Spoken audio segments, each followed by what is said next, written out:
ఈరోజు శ్రీవారి కళ్యాణం గురించి తెలుసుకుందాం. శ్రీవారి కళ్యాణ కథ గురించి ఎవరైతే భక్తి శ్రద్ధలతో వింటారో వారికి సకల పాపహరణంతో పాటు స్వామివారి అనుగ్రహం కూడా సంపూర్ణంగా ఉంటుంది. తిరుపతికి 30 మైళ్ళ దూరంలో ఉన్నటువంటి నారాయణపురం రాజధానిగా చేసుకొని సుధర్ముడు అనే ఒక రాజు పరిపాలన చేస్తూ ఉండేవాడు. శ్రీహరి శాపం వలన పిశాచంగా మారినటువంటి చోళరాజు స్వల్పకాలంలో శరీరం చాలించి సుధర్ముడికి ఆకాశరాజు అనేటటువంటి కుమారుడుగా జన్మిస్తాడు. ఇక ఆ రాజదంపతులు ఆకాశరాజును అల్లారుముద్దుగా పెంచుకుంటూ ఉంటారు. ఒకనాడు వేటకు వెళ్ళినటువంటి సుధర్ముడు అలసిపోయి కపిలతీర్థం దగ్గర విశ్రాంతి తీసుకోవాలని కూర్చొని ఉంటాడు. అదే సమయంలో అక్కడకు ఒక నాగకన్య స్నానం చేయడం కోసం వస్తుంది.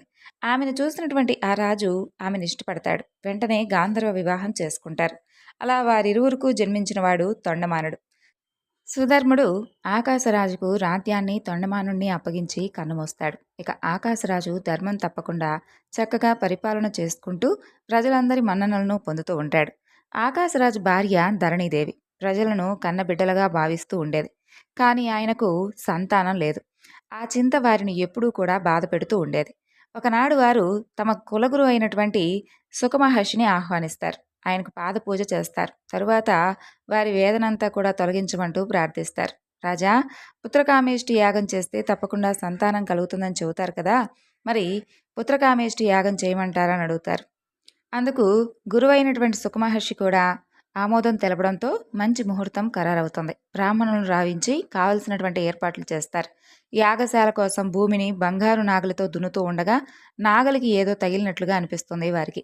అది చూస్తే ఒక పెద్ద పెట్టె, అందులో ఒక పద్మంపై ఉన్నటువంటి ఒక పసిపాప వారికి కనిపిస్తుంది.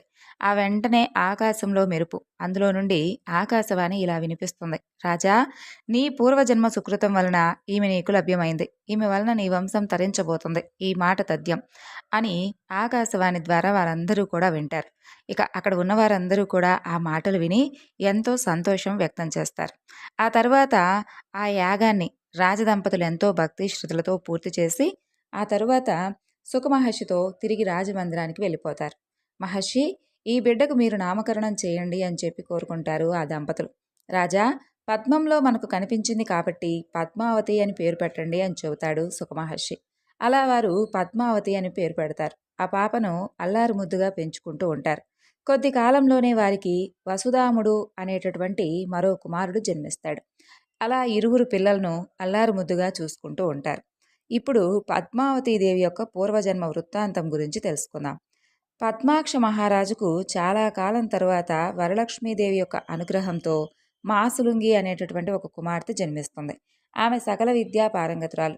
16 సంవత్సరాలకే యుక్త వయస్కురాలవుతుంది. ఆమె శ్రీహరిని వివాహం చేసుకోవాలని చెప్పి శ్రీహరిని ఎప్పుడూ కూడా ఇష్టపడుతూ ఉండేది. కుమార్తె అభీష్టం తెలుసుకొని తండ్రి ఒకనాడు స్వయంవరం ఏర్పాటు చేస్తాడు. దేశ దేశాల రాకుమారులు అందరూ కూడా వస్తారు. కానీ పిలవకుండా రావణాసురుడు వచ్చి ఆమెను బలవంతం చేయబోగా అందుకు అడ్డుకున్నటువంటి ఆమె తండ్రిని వధిస్తాడు. ఇక మాసులుంగి మాయమై అరణ్యంలో వేదాలు చదువుతున్నటువంటి మునుల ముందుకు వస్తుంది.